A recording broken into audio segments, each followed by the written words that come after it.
Here are the 5 critical areas that you need to know about and you can start working on now for the Yellow Mountain Cross Country, which is coming up in a couple of months. So obviously you're racing over 2 days. It's going to take you anywhere from 3 to 5 hours on each day. So you're doing anywhere from 6 to 10 hours of riding and racing over the weekend, which is a fair bit of riding and a fair bit of racing. And I think the harder thing with this event is you've got a bit of faster stuff and you've got a bit of slower stuff combined into the same ride. So it's not like Finke where you're just hammering along at high speeds for most of the race. You've got a faster stuff and you've got slower stuff as well. So these are the critical areas and things to look out for that we help our riders with when they're getting ready for events like Yellow Mountain. So the first thing is your legs. You're going to be getting up and down off the bike a fair bit. You've got obviously faster stuff where you're going to be using your legs. You might have some whooped out sections where you're using your legs. And then you might have some more technical stuff where you're also using your legs, getting up and down off the seat or holding the attack position for a period of time.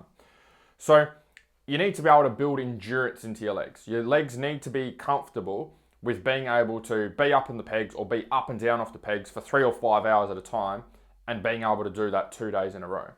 So what do you need to do to make that happen? You need to get your legs stronger. Okay, so it sounds counterproductive. A lot of people think going into an event like this that they need to do lots of cycling or lots of like body weight squats or lots of running to get their legs conditioned to getting up and down off the seat so much. But it's actually quite the opposite. You need to focus on getting your legs overall stronger, okay, like peak level of strength.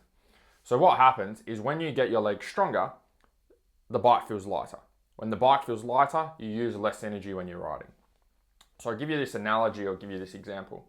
Let's say you're in the gym and the most you can squat is 50 kilos for 1 rep. So you got the bar on your back, you've got 50 kilos on the overall, including the bar weight, and that's the most you can do for 1 rep. Okay, that's the peak level of strength that you have.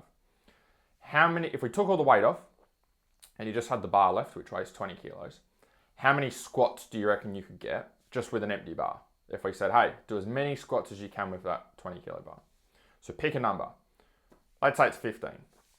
Okay, now let's say over the next couple of months, over the next few months, you put in a lot of work with building your leg strength and you get your squats up. So now, in a couple of months' time, by the time you get to Yellow Mountain, you can now squat 100 kilos for 1 rep, okay, rather than the 50 kilos.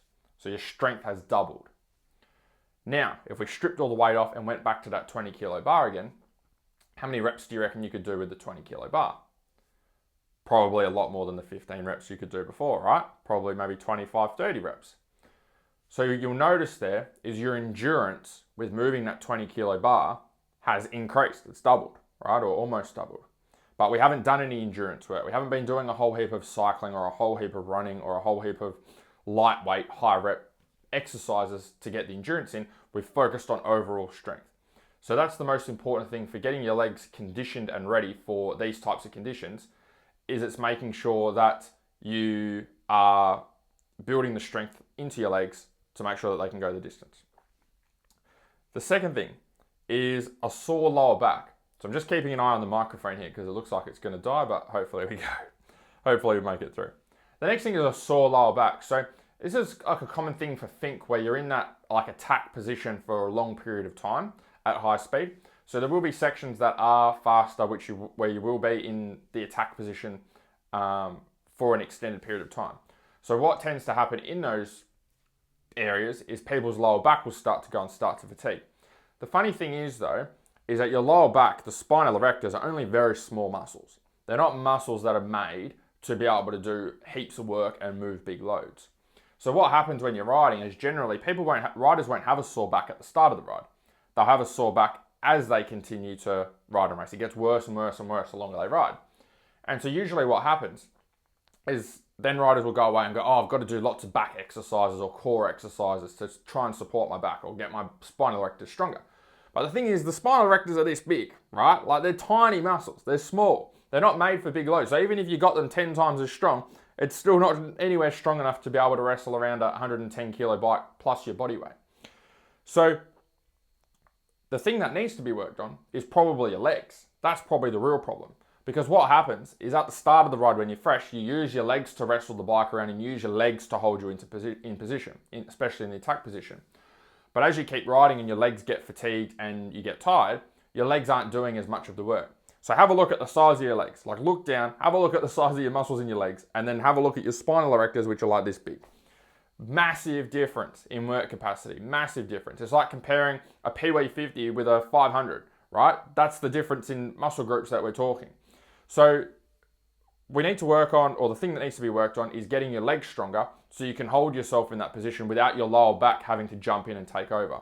Because once your legs start to fatigue and start to go and they're not doing as much work anymore, the work has to be taken by another muscle group, and often that's by the smaller muscle groups which just can't handle the load. They can do it for a little bit, but they're not designed to be able to be doing that for 3 to 5 hours. So again, it comes back to not just focusing on getting your lower back stronger or getting your core stronger, it's getting the big muscle groups stronger and getting more endurance into those so that you can ride for as long as you want to ride for. Third one is arm pump. So hopefully we're going right here with the audio. We'll say, I guess I'm going to find out when I finish this video. Arm pump. So arm pump is a common one because you're going through different types of terrain. You're going through more technical stuff and you're going through faster stuff. Sometimes it's hard to adjust. Like I know when I was racing, there was track like for motocross side, there was tracks like Manjimup, which were made up of sand and made up of hard pack. And I really struggled with those tracks because I couldn't just get in a groove of just riding sand or just riding hard pack or just getting lots of ruts or just having big whoops. When I had both of those on the same track, I struggled. And I'd get a little bit stiffer and get a little bit tighter and not ride as well. So that's the same thing for Yellow Mountain, is you've got different types of riding as like over the 240 or so Ks. So to prevent arm pump, you need to be comfortable in the conditions that you're riding in. Number one, which is sometimes hard to do. You can't get out there and just go and do practice laps, especially when it's coming up to race day.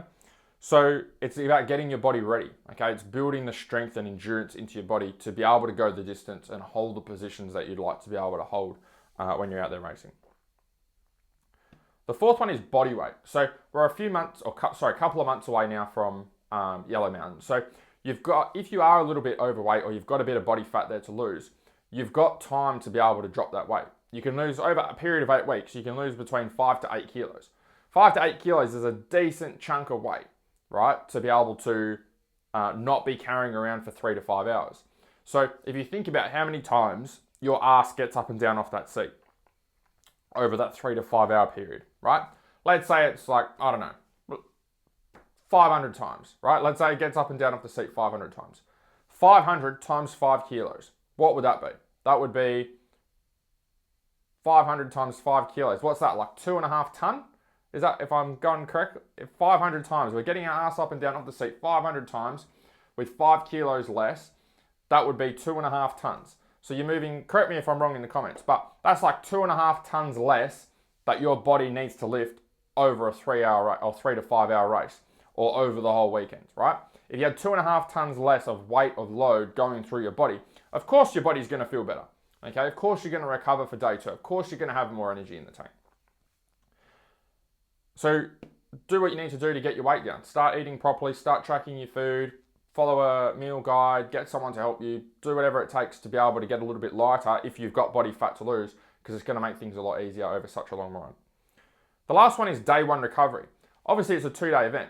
So the thing that you don't want is you don't want to be rocking up on day 2 absolutely cooked at the start. Okay, everyone can get through day 1 to some degree because you're fresh at the start. Starting to doing the same 3 to 5 hour ride again and being cooked at the start is going to be a very hard and very long 3 to 5 hours for you. So first of all, we start the training. The training is the main part of the work for recovery. It's not doing ice baths and going for walks and getting massages. That stuff's like this much of the help for recovery. The real recovery work is actually doing all the training in the lead up. It's getting your body fit and strong enough to be able to handle the demands of day 1 so that it's not too taxed ready for day 2. That's the real work for recovery. It's not the actual, having a protein shake and having a recovery shake and doing ice baths and contrast therapy and all that crap. Although it can be helpful, that's going to give you this much progress. Doing the right training and getting your body used to the stress you're going to put under, it's going to give you this much progress. So it's getting on top of the training early while you can so that you can be prepared for race day.